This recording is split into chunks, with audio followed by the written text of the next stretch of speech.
오늘 설교 제목 저는 재물과 재물입니다. 보시면은 저기에 한문이 있잖아요. 작아서 잘 안 보이실 것 같아요. 왼쪽에 있는 첫 번째 재물은 우리가 보통 제단에다가 올려 바친다 할 때 그때 그 재물이에요. 뭐 사강 신화의 재물이 되었다. 그때도 우리가 저런 재물이라는 말 쓰죠. 두 번째 오른쪽에 있는 재물이라는 것은 재정, 금전, 말 그대로 돈. 근데 듣다 보면 이게 재물 똑같아요. 거의 발음이 분별이 안 되죠. 그래서 여러분들이 오늘 설교 제목을 기억할 때 그냥 재물 기억하면 되겠습니다. 오늘 재물에 대한 설교를 하겠습니다. 사실 우리는 이 재물에 대해서 매우 민감합니다. 정해진 재물 가지고 살아야 되기 때문이겠죠. 하나님께서는 이 재물을 우리에게 맡겨주셨습니다. 교회도 재물이 있습니다. 이 건물도 사실 재물이 없었다면 지을 수 없었습니다. 사실 이렇게 귀한 교육자님들이 한 주 한 주 이렇게 사역을 해나가는 데 있어서도 재물이 사용됩니다. 재물은 교회뿐만 아니라 이 세상에서도 사용됩니다. 재물은 이처럼 잘 사용하는 것이 중요합니다. 아니요, 목사님, 버는 게 더 중요하죠. 일단 많이 벌고 봐야 합니다 라고 주장하시는 분도 있는데 그것도 맞습니다. 버는 것도 중요합니다. 그런데 그리스도인에게 있어서는 버는 것도 중요하지만 더 중요한 게 있다는 거예요. 어떻게 쓰느냐, 어디에 쓰느냐, 이게 중요하다 이 말씀입니다.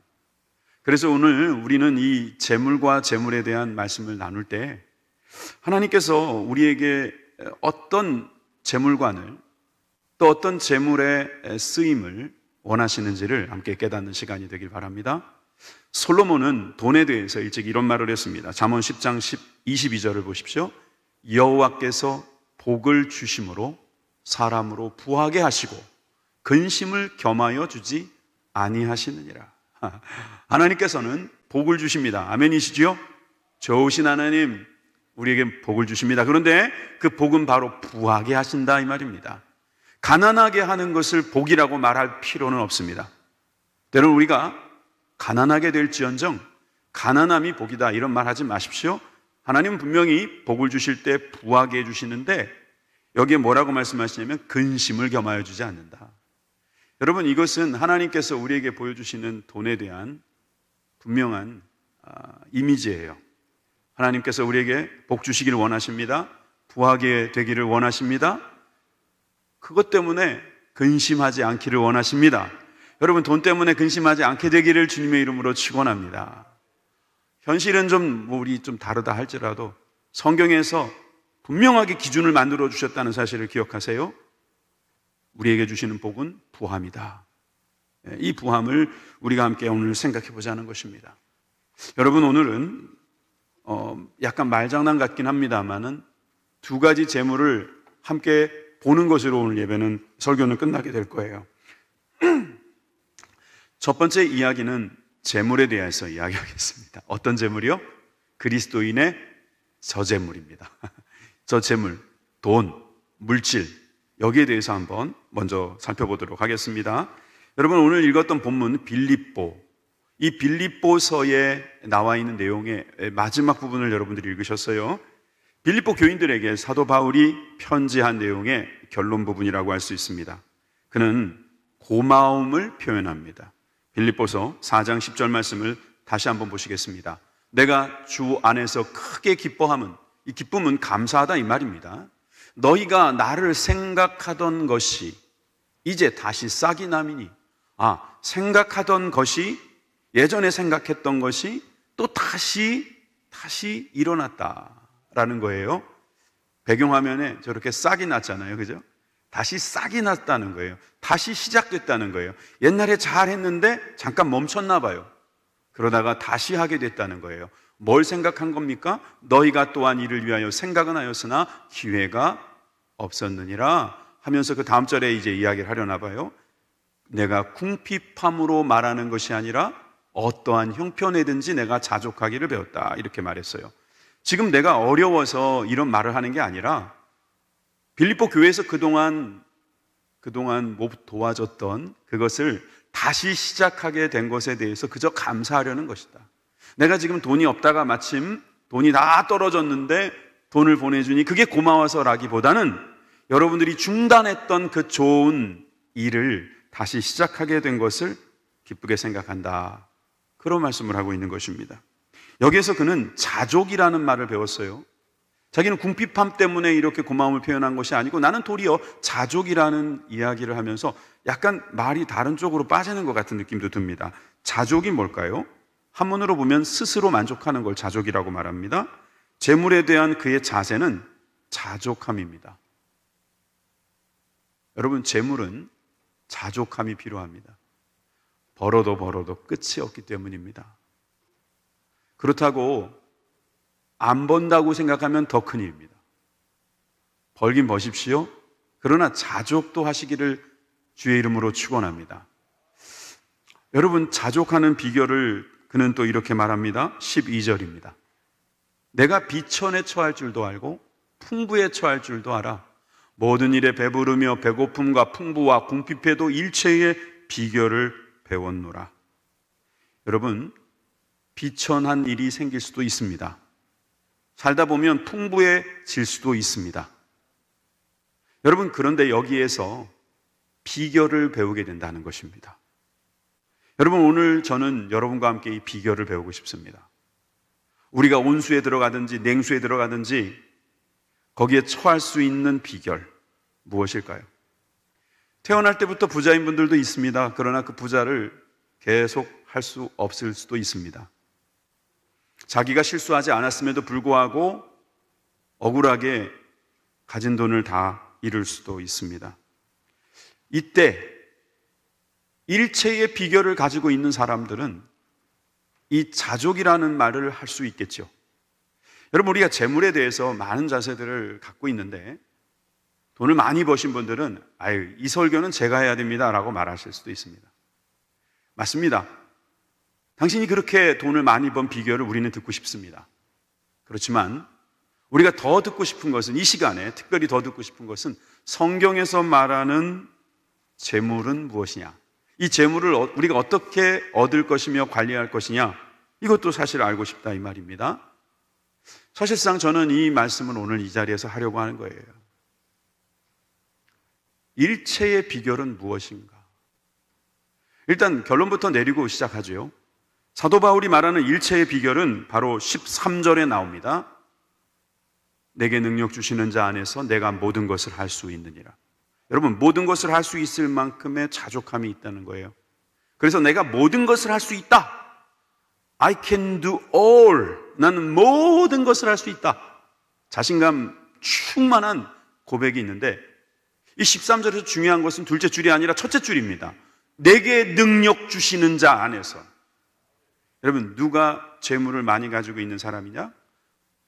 바로 능력 주시는 자 안에 있는 사람이다. 성경은 그렇게 말하고 있습니다. 부자들이 돈 안에 있기 때문에 부자다라고 생각할 겁니다. 그런데 우리는, 그리스도인들은 일체의 비결을 가지고 자족함을 가지고 있을 때, 그때 그리스도께서 내 안에 계시고 내가 그리스도 안에 있으면서 거기서 자족의 능력을 가지게 된다는 것입니다. 우선 왜 그리스도인들이 비천에 처하게 됩니까? 여러분, 우리가 좋은 일을 하다 보면 돈이 없어질 수도 있는 겁니다. 여러분, 불의와 타협하지 않다 보면 돈 벌 수 있는 기회인데 돈을 못 벌 수도 있는 겁니다. 그러니 남들은 부해지는데 나는 비천해진다고 말할 수도 있어요. 그렇지만 내가 그리스도 안에 있다라고 하는 것 때문에 내가 타협하지 않았다면 여러분, 우리는 비천에 처한 것입니다. 그러나 그 비천에 처한 것이 우리에게 있어서는 그리스도 안에 있는 것이라고 하면 주님께서 말씀하십니다. 모든 것을 할 수 있다. 여러분, 이 모든 것을 내가 하는 게 아니라 그리스도께서 하신다는 것이죠. 여러분, 자족, 스스로자, 내가 만족하는 것이 아니라 주님이 만족하게 하시는 거죠. 주님이 계심으로 만족하는 것이죠. 주족이라고 말하겠습니다. 주족할 수 있어지는 것입니다. 이 설교를 준비하기 위해서 책을 여러 권 봤어요. 특히 유대인들이 여기 이 재물에 가는 게 대해서는 탁월한 능력을 가졌다는 것을 알게 됐어요. 그리고 우리 성도님들에게 이것도 좀 가르쳐 드리면 좋겠다, 알려드리면 좋겠다 하는 생각이 들었습니다. 물론 여러분들이 다 알고 계신 내용입니다. 그렇지만 제가 한번 정리 한번 해볼까요? 여러분들이 잘 아는 것처럼 유대인들의 교육법은 고기를 잡아주는 게 아니라 고기를 잡는 법, 이걸 가르쳐 주는 거예요. 그러니까 어릴 때부터 아이들에 대해서 교육을 하는데 이 재물 교육을 제대로 한다는 거예요. 재물 교육, 일단 돈에 대한 이미지를 긍정적으로 만들어준답니다. 우리나라 사람들 그런 거 있죠. 속으로는 돈 좋아하면서 겉으로는 돈 밝히지 않으려고 노력하고 또 말로도 그 돈 괜찮다고 그렇게 말을 하죠. 이번에 코로나 때문에 재난 무슨 보조금 들어왔죠. 찾아가라고 얼마나 많이 찾아갔냐면은 99.8%가 찾아갔습니다. 0.2%만 안 찾아갔어요. 재벌도 찾아갔구나. 저 그런 생각이 들었어요. 여러분, 돈에 대해서 많은 사람들이 솔직히 욕심이 있어요. 필요하거든요. 저만 해도 그걸 찾아가지고 막 밥 사주고 막 그랬어요. 좋더라고요. 왜냐하면 내가 이걸 사주면 이 시장이 살아나니까. 그래서 막 썼어요. 여러분, 저는 속으로 돈을 좋아하면서 겉으로는 좋아하지 않는 척하는 건 위선이라고 생각해요. 유대인들이 잘 가르치는 거예요. 돈에 대해서는 긍정적인 게 있어요. 하나님께서 보시기에 좋았다라고 하신 이 천지 만물 속에서 복을 주시는데 부하게 하시고 근심을 겸하여 주지 않는다고 말씀하셨기 때문에 돈에 대한 것은 좋게 가르쳐 줄 필요가 있어요. 그런데 이 돈을 버는 법에 대해서 정확하게 가르쳐 줘야 된다. 유대인들은 어떻게 하냐면은, 잘 들으세요. 절대로 돈을 그냥 주지 않는다. 일을 시켜서 준다. 제가 많이 반성했어요. 우리 아이들도 지금 이 설교를 듣고 있을 텐데 이제 쟤네들은 끝났습니다. 이제부터는 일하고 돈을 받아가게 생겼습니다. 그냥 주거든요. 엄마 돈 필요해. 그러면 돈 줘요. 여러분, 유대인들은 그렇게 안 한다는 거예요. 돈을 모으게 하는 거예요. 구두를 닦았다, 설거지를 했다, 정원을 손질했다, 했다 그러면 다 돈으로. 그러니까 얘네들은 돈이 필요하면 일해야 된다. 돈은 그냥 쉽게 들어오는 게 아니다라는 것이 어렸을 적부터 교육이 되는 거죠. 순복음 부천교회 성도 여러분, 유대인들에게 배워야 될 점은 바로 이 점입니다. 그들이 그리스도를 부인한 것은 배우지 마십시오. 그러나 유대인들이 이 재물관에 대해서는 배우십시오. 저는 여러분들이 배워서 좋은 일을 하시길 바랍니다. 그래요. 지금 유대인들은 왜 돈을 벌어야 되는지도 가르칩니다. 왜 벌어야 되는가? 기부하기 위해서. 일반 책에는 기부라고 말하지만 실제로는 헌금이죠. 왜 헌금을 하는가? 헌금을 해야 지도자가 된다는 거예요. 돈을 쓰는 사람이 지도자가 된다는 거예요. 돈을 움켜쥐고 안 쓰는 사람은 그 사회에서 지도자가 될 수 없어요. 왜 지도자가 되려고 하는가? 인정받으려는 거죠. 하나님과 사람에게. 여러분, 유대인들의 재정관 괜찮지 않습니까? 아이들에게 제대로 가르쳐 주셔야 합니다. 지금 옆에 예배를 드리고 있는 아이들은 지금 들었으니까 그렇구나. 돈은 쉽게 벌어지는 게 아니구나. 고기를 잡는 법, 이것은 아이들이 어렸을 적부터 배워야 한다 이 말이죠.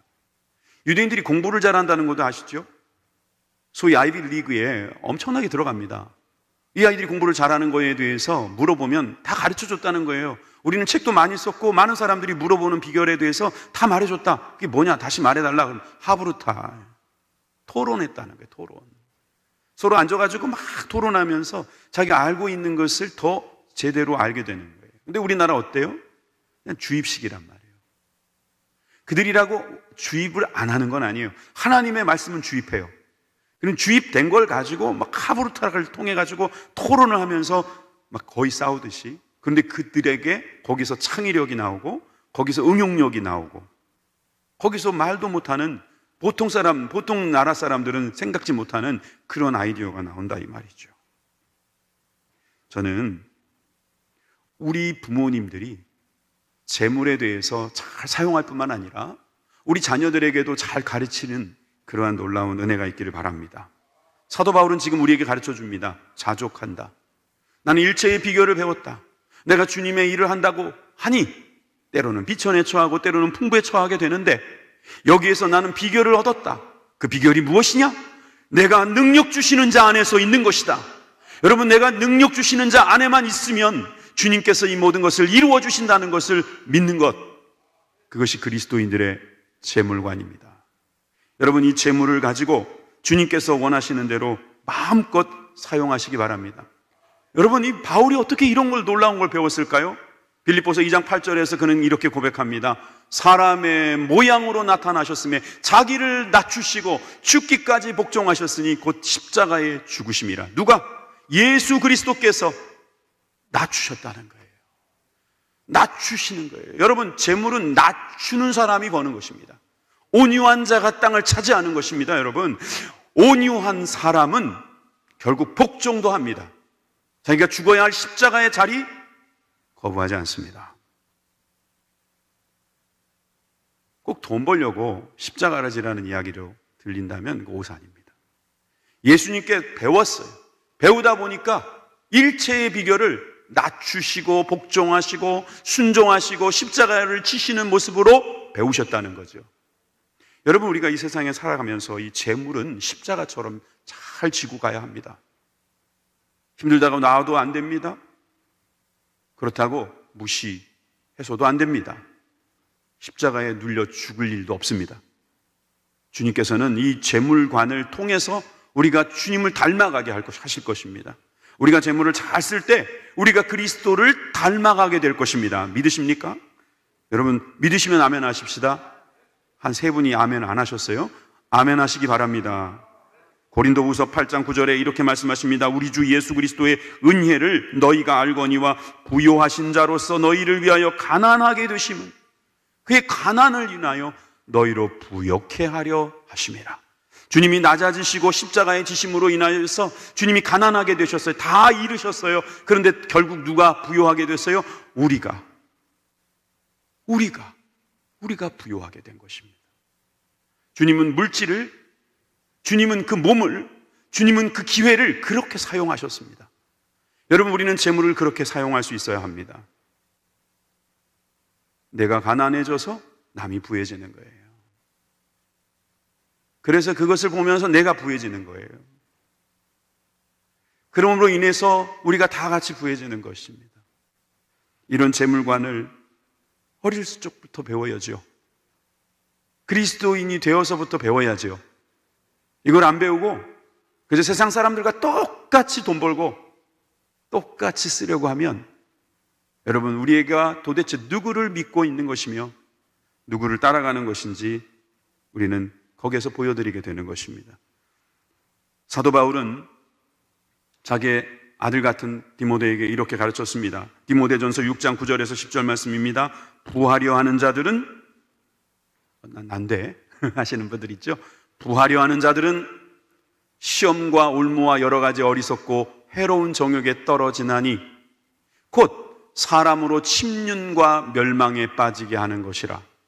아이쿠, 야, 이거 돈 벌면 안 된다는 말씀인가? 10절, 돈을 사랑함이 일만하게 뿌리가 되나니 이것을 사모하는 자들은 미혹을 받아 믿음에서 떠나 많은 근심으로써 자기를 찔렀도다. 아, 돈을 사랑하는 것이 악의 뿌리라니. 이것 때문에 믿음에 떠나서는 안 되는데, 근심에 쌓이면 안 되는데, 아, 돈을 벌면 안 되겠구나.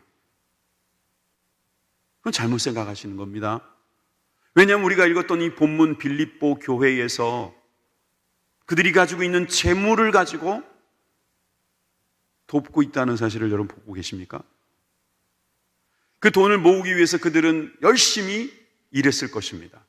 어떻게 하면 더 모을 것인가를 연구했을 것입니다. 쓰고 싶은 것을 쓰지 않았을 것입니다. 이게 돈을 사랑하는 것입니까?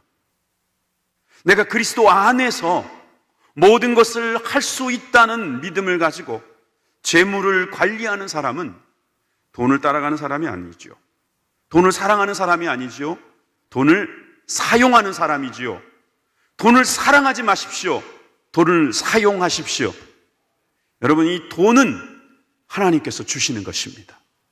왜 주셨는가? 쓰라고 주신 것입니다. 그걸 묻어 놓으라고 가지고 있는 거 아닙니다. 사실 그래요. 돈을 묻어만 놔도, 이게 사투리죠. 묻어 놓는다는 말이. 묻어 놓는 것이 힘이 됩니다. 그렇잖아요. 돈 안 쓰는데도 저 사람 부자래. 벌써 돈이 힘을 쓰는 거예요. 속지 마세요. 그건 돈을 힘이 쓰는 거 아니에요. 우리가 속고 있는 거지. 돈은 언제 힘을 쓰느냐? 사용할 때 쓰여지는 겁니다. 그래서 열심히 벌어야죠. 힘있게 벌어야죠.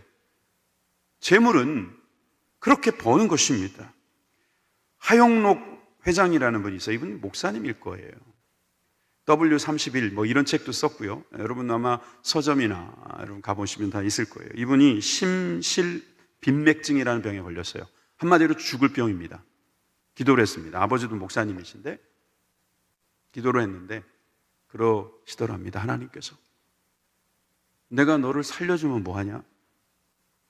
어차피 살려나 봐야 옛날 그렇게 살 텐데, 옛날에 살던 그대로 살 텐데 내가 살려주면 뭐 하겠노? 거의 이런 말씀을 하시는 것 같더라는 거예요. 들어보니까 정말 맞더라는 거예요.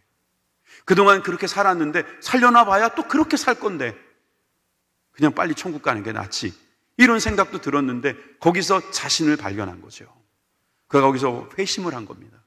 거기서 돌이키고 하나님 앞에 돌아갔습니다. 그리고 그가 다시금 하나님께서 인도해 주시는 가운데 몸이 좋아지기 시작했어요. 그리고 나서 회사를 세웠습니다. 근데 그 회사의 모토가 뭔지 아세요? 우리는 이웃을 위해 존재한다. 이분이 사업을 키우는데 얼마나 커졌냐면은 미국의 젊은이들이 가고 싶은 기업 100대 기업 안에 들어갔습니다. 팀 하스라고. 오바마가 종신직으로 국립건축과학위원으로 위촉했어요. 한국인으로서 대단한 업적을 이루었어요. 죽을 사람이 내가 너를 살려주면 뭐하겠니? 라는 그 말씀을 깨달아서 내가 이웃을 위해 존재하는구나 라고 생각하니까 그도 살았고 많은 이웃들이 지금 살아나고 있다는 거예요. 재물, 그리스도인의 재물은 이렇게 하나님의 하나님 되심을 보여줄 수 있게 되는 것입니다. 조지 뮬러라고 아시죠? 5만 번 기도해서 얻으신 분이요, 응답 얻으신 분이요. 이분이 고아원을 차린 이유는 간단했습니다. 하나님이 어떤 분이신지 보여주려고. 그는 한 번도 어디 가가지고 돈 달라고 구걸한 적이 없답니다. 그냥 앉아서 기도만 했답니다. 근데 그게 소문이 난 거예요. 하나님의 뜻대로 한다는 것이 소문이 났어요. 사람들이 와가지고 계속 채워주는 거예요. 하나님의 재물, 정말 하나님이 하나님 되심을 보여줄 수 있는 그런 재물 관리자 되시기 바랍니다. 두 번째, 그리스도인의 재물에 대해서 또 말씀드리겠습니다. 이 재물은 offering, sacrifice, 여러분 우리가 하나님께 드리는 것을 이야기하는 겁니다. 마태복음 6장 24절에 주님은 일찍 이런 말씀하셨습니다. 한 사람이 두 주인을 섬기지 못할 것이니 혹 이를 미워하며 저를 사랑하거나 혹 이를 중히 여기며 저를 경히 여김이라. 너희가 하나님과 재물을 겸하여 섬기지 못하느니라. 여러분, 예수님께서는 재물과 주님 사이에서 왔다 갔다 하는 우리들의 모습을 확실히 간파하셨습니다. 한쪽은 미워하든지 한쪽은 사랑하든지 하지 둘 다 사랑할 수 없다는 거예요. 물론 조금 차이가 나도 차이가 난다는 이야기예요. 나 하나님도 사랑할 수 있고 돈도 사랑할 수 있어요. 하나님 돈 주세요. 근데 그 말이 하나님 사랑한다는 말을 거짓말하는 겁니다. 하나님 조금 더 사랑한다, 이 말을 이제 하고 싶은 거겠지요. 제가 사랑하는 아내가 있습니다. 제가 이 아내를 사랑한다고 말하면서 다른 여자도 사랑한다고 말하면 전 아마 집안에서 쫓겨날 겁니다. 내가 당신을 더 사랑해 라는 말로 위로가 안 됩니다. 도리어 그것은 더 기만하는 것입니다. 그런 뜻입니다, 이 말은. 그래서 여기서 재물이라는 말을 말씀하셨어요. 너희가 하나님과 재물을 겸하여 섬기지 못한다. 원어로 보면 이 재물을 맘몬이라고 한다 그러죠? 우상입니다. 구약에서는 창세기서부터 마지막까지 이 우상 숭배하지 마라. 우상 숭배하면 죽는다. 우상 숭배하지 마. 그렇게 계속 말씀하시다가 복음서에 들어와서는 우상이란 단어가 딱 끊어집니다.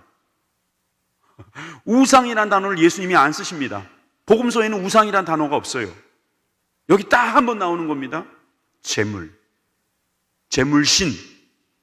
돈신, 이게 엄청난 우상이거든요. 그러니까 예수님이 보실 땐 이거 하나면 끝나는 거예요. 모든 우상은 돈이에요. 하나님과 돈신을 겸하여 섬길 수 없다. 둘 중에 하나 선택하라 이 말이죠. 근데 더 우리가 관심을 가져야 될 거는 섬긴다 이 말이에요. 섬긴다. 하나님을 섬기든지 돈을 섬기든지 사람들은 섬기고 있다 이 말입니다. 아닙니다. 저는 절대로 돈을 섬긴 적이 없습니다. 돈이 여러분을 섬긴 겁니까 그럼? 그래 보이지요? 그래서 속은 겁니다. 부족함을 느낍니다. 돈의 전략은 그거죠. 처음에는 우리를 도와주는 것 같아요.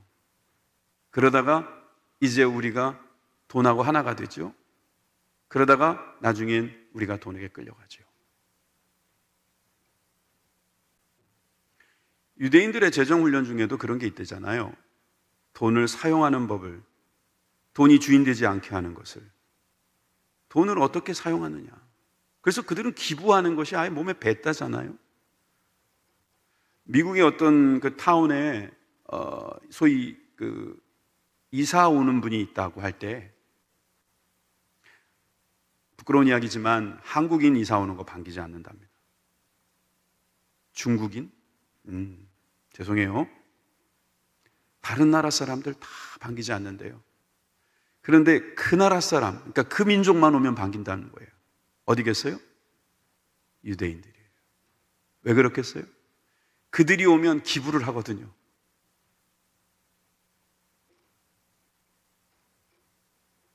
그들은 하나님을 섬기는 사람들이죠. 그 돈으로 하나님을 섬기고 있으니까 사람들은 그걸 보면서 같이 기뻐하면서 하나님이 하나님 되심을 보고 있는 거잖아요. 여러분, 우리는 돈으로 하나님을 섬길 수 있어요. 유대인들이 하나님 믿는다는 건 모르는 사람이 없거든요. 빌립보서 4장 15절에서 16절 우리 계속 이어가는 말씀 속에서 이런 말씀이 있습니다. 빌립보 사람들아 너희도 알거니와 복음의 시초에 내가 마게도냐를 떠날 때에 주고받은 내 일에 참여한 교회가 너희 외에 아무도 없었느니라. 데살로니가에 있을 때에도 너희가 한 번, 두 번 나의 쓸 것을 보내었도다. 빌립보 교인들에게 고마운 이야기 다시 한 번 더 합니다. 너희 교회만 내가 마게도냐를 떠날 때 돈을 주었어요. 그러니까 선교비를 줬다는 거예요. 다른 많은 교회들이 있었지만 오직 빌립보 교회만 주었나 봐요. 고마움을 표현하는 겁니다. 16절에 데살로니가에 있을 때도 또 한 번 보내준 거예요. 그래서 한 번, 두 번 이런 식으로 여러 번을 보내줬다는 거예요. 누가? 빌립보 교회가 누구에게? 사도 바울에게 쓸 것을 보내주었다. 고맙다는 거죠. 그러면서 14절에 이 행동이 어떤 의미가 있느냐면 바로 나의 괴로움에 여러분들이 참여한 것이다.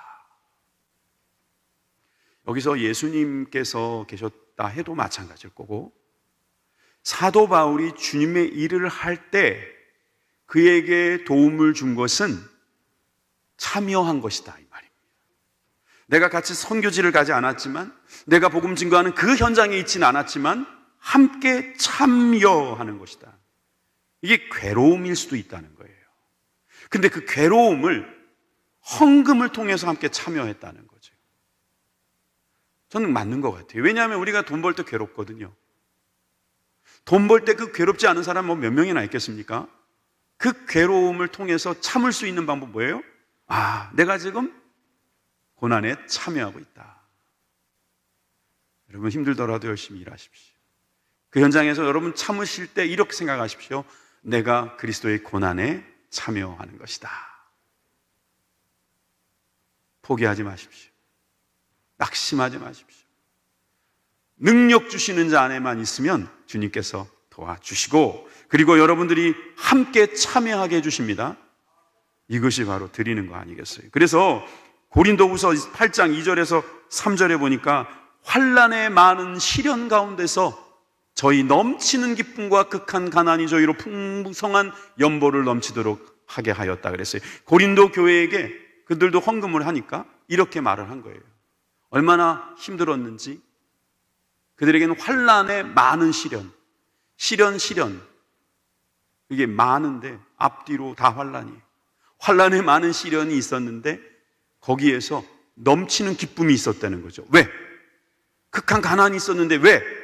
그게 왜 가능했는가? 바로 풍성한 연보를 드렸기 때문에. 하나님께 드리는 연보, 넘치도록 했기 때문에. 여러분, 어떤 분들은 참 넘치도록 합니다. 그런데 그 다음 절에 보시면은요, 그 10절에 보니까 힘대로 하시는 분들이 있어요. 아, 나는 이 정도 해야 돼. 나의 힘은 여기까지야. 그런 분들이 있어요. 그리고 또 어떤 분은 보세요. 힘에 지나도록. 내 힘이 100이면 한 110, 120까지 하는 거죠. 우리가 헌금을 할 때 주머니에 있는 돈으로 이렇게 하는 분이 있어요. 그렇죠? 대부분 자기 주머니에 지금 얼마 있는지 알고 계시죠? 어떤 분들은 모르는 분들이 있어요. 그러니까 그 돈을 내도 내가 돈이 줄었는지 안 줄었는지 모르는 경우가 있어요. 부끄러운 이야기를 한 가지 한다면 저도 그런 경험이 있고요. 우리가 급하게 막 헌금을 해야 될 때 그냥 주머니에 있는 것 갖다 냅니다. 없어져도 될 만한 돈만 내는 거죠. 있는지도 모르는 돈. 힘에 지나도록 드리는 것과 아무 상관이 없는 돈. 여러분, 헌금은 얼마만큼 드리는 게 좋습니까? 라고 저에게 물어본다면 힘에 조금 지나게 드리십시오. 내가 10,000원을 드릴 수 있다면 11,000원을 드리십시오. 힘에 지나도록 드리는 것이 좋습니다. 여러분, 이것이 우리가 괴로움이 될 수 있지만 이 괴로움을 통해서 우리가 함께 사도 바울과 선교하고 있다는 생각을 한다면, 함께 우리 목회자들과 지금 목회를 하고 있다면 여러분, 우리에게는 얼마나 큰 영광이 되겠습니까? 참여할 수 있다고 하니까요. 내가 힘들어 번 돈이 정말 하나님의 거룩한 나라에 쓰임받고 있다는 게 얼마나 반갑고 기쁘고 영광스러운 일입니까?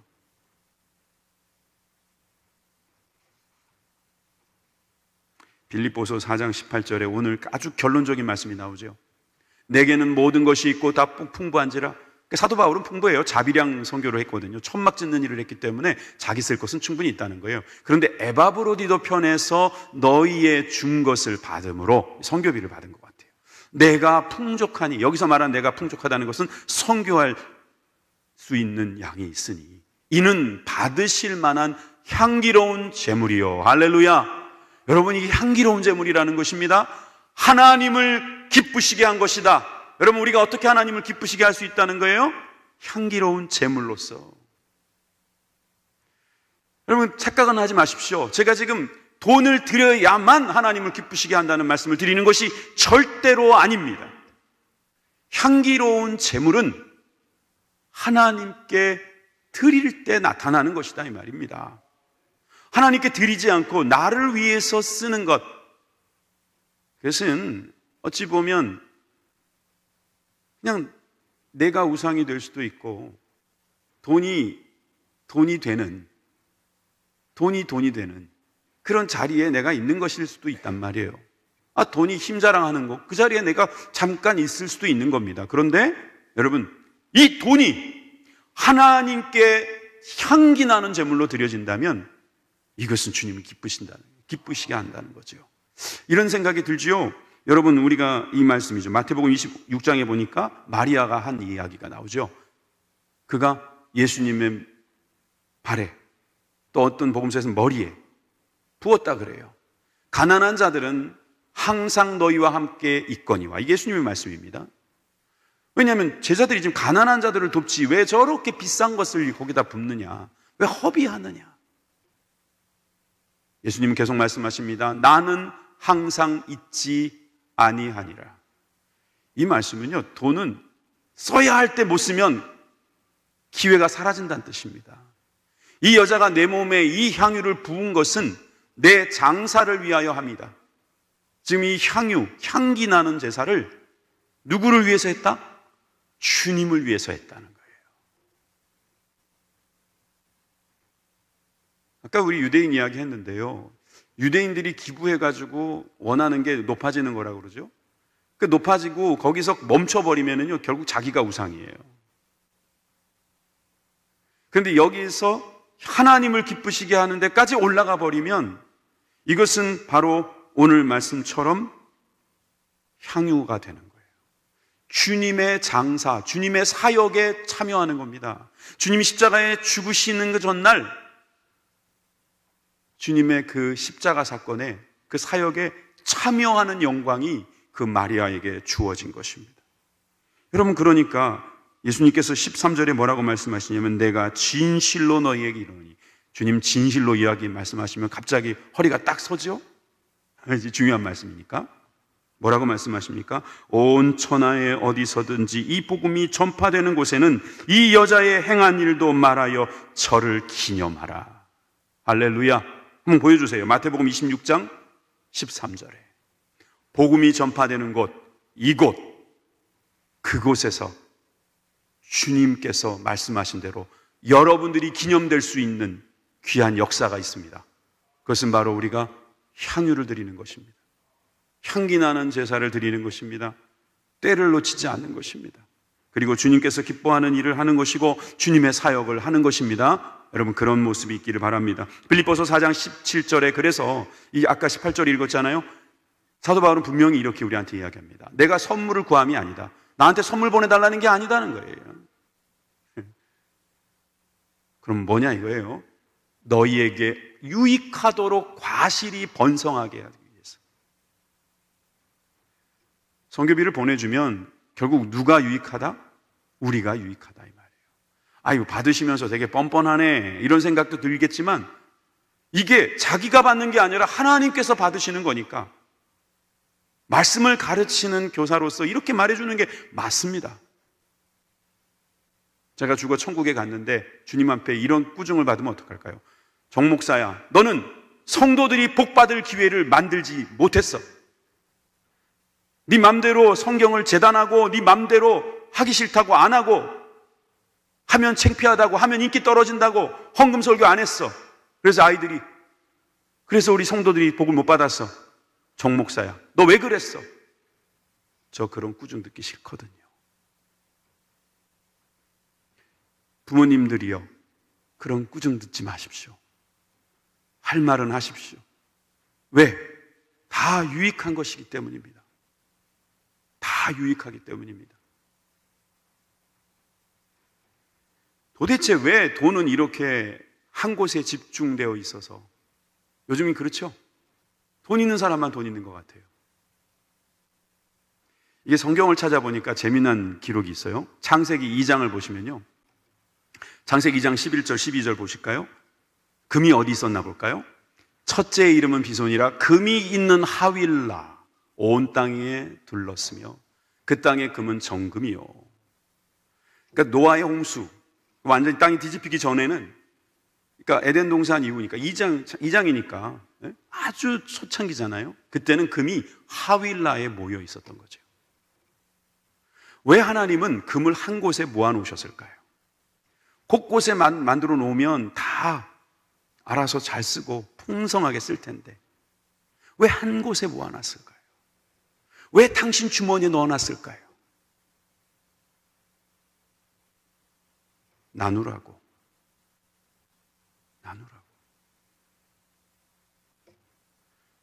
여러분, 십자가의 회심은 주머니의 회심이라는 말이 있습니다. 우리가 재직을 뽑을 때 우리가 사람을 잘 볼 수가 없어요. 사람은 사람을 보기가 쉽지 않아요. 하나님이 보시는 거니까. 근데 한 가지 확인할 수 있는 길이 딱 있어요. 뭔지 아세요? 지갑이 회심했는가? 지갑이 회심하지 않으신 분들은 죄송하지만 아직도 훈련을 받아야 돼요. 그래서 때로는 헌금을 우리 교회에서 드리는 겁니다. 그렇게 과하게 힘에 지나도록. 회심한 사람은 감정이 없습니까? 힘듭니다.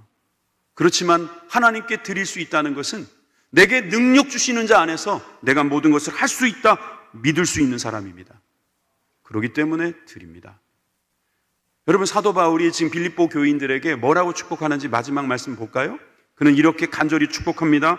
19절, 20절 보십시오. 나의 하나님이 그리스도 예수 안에서 영광 가운데 그 풍성한 대로 너희 모든 쓸 것을 채우시리라. 할렐루야. 빌립보 교회가 그렇게 사도 바울을 도울 때 영광, 풍성, 모든 것 다 채워주신다고 하니 얼마나 좋습니까? 여러분, 이렇게 된다고 하면 우린 너무나 좋은 거니까 막 성교비 막 내야 되죠. 그죠? 잠깐만요. 근데 이 말씀에서 제일 중요한 것은 첫째 줄이에요. 나의 하나님이 그리스도 예수 안에서, 내가 그리스도 예수 안에 있을 때 주님께서 그 영광 가운데 계시면서 그 풍성한 대로 우리의 모든 것을 채워주신다. 이걸 믿는 사람은 주님 앞에 향기로운 제물을 드릴 수 있는 사람이 되겠지요.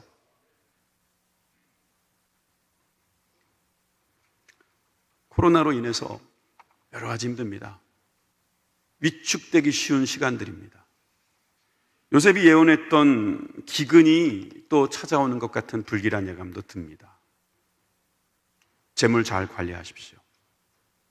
그러나 재물도 잘 관리하셔야 할 것입니다. 그 재물은 그 재물로 쓰라고 주신 것이기 때문입니다. 오늘도 이 재물을 통해서 하나님의 큰 영광을 드러내는 모든 쓸 것이 여러분 각 가정에 채워지는 놀라운 은혜가 있기를 주님의 이름으로 축원합니다. 기도하겠습니다.